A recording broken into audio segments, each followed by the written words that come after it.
L'affiche a fait le buzz sur les réseaux sociaux, mais a aussi fait couler beaucoup d'encre. Cette semaine, dans les Landes, nous allons parler de la campagne anti-chasse de la Fondation Brigitte Bardot.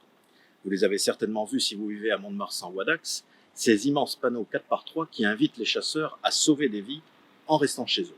Et la Fondation Bardot de dénombrer les accidents causés l'an dernier lors des parties de chasse, 114, dont 11 mortels.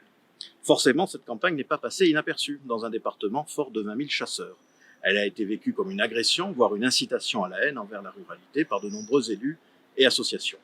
La Fédération de chasseurs a d'ailleurs déposé plainte en espérant que les affiches soient rapidement retirées. Qu'à cela ne tienne, en fin de semaine dernière, des individus, on ne sait de qui il s'agit ni de leur nombre, ont dégradé au moins 2 de ces affiches. Cela s'est passé à Mont-de-Marsan et on peut désormais lire un tout autre message. Parisiens, restez chez vous.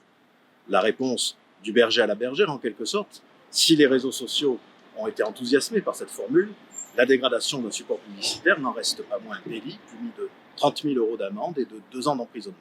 C'est sans doute pour cela que la Fédération de chasse n'a pas applaudi cette initiative. Pour elle, je la cite, « On peut se parler sans tomber dans l'agression permanente ». L'association Esprit du Sud, qui lutte pour la préservation de toutes les traditions et valeurs du Sud-Ouest, estime de son côté que la Fondation Bardot ne récolte que ce qu'elle a semé et donne raison aux ruraux. Ils ont bien le droit de se défendre, estime l'association qui demande par ailleurs la dissolution de la Fondation Bardot. Cette dernière n'a pour l'heure pas porté plainte contre ces dégradations et s'est contentée sur les réseaux sociaux d'un simple mot pour commenter cette actualité affligeante. Affaire à suivre.